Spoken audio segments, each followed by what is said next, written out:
Hi guys, napanood niyo na ba ang thriller ng It's Okay to Not Be Okay na pinagbibidahan ni Ann Curtis, Carlo Aquino at ni Joshua Garcia? Sa napanood ko kasi na thriller guys, ano siya, parang feeling ko suspense, ano ba, parang horror suspense?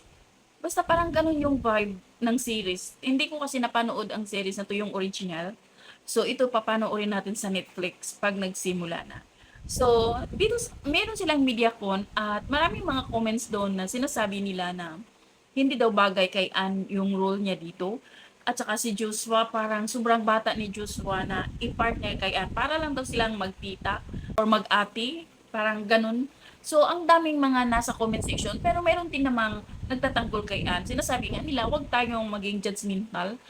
Panoorin muna natin bago tayo humusga. Kasi di pa naman nagsimula, hindi pa naman natin napanood kung paanong atake ang gagawin ni Ann at saka ni Joshua.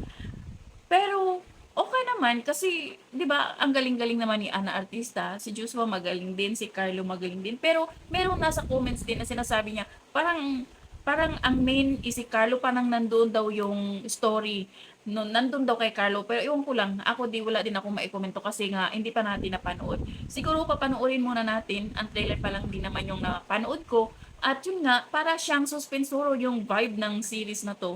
Ewan ko lang, di ko alam. Comments down below sa mga nakapanood nung original na series. So, yun lang guys. Thank you for watching. Bye. God bless everyone.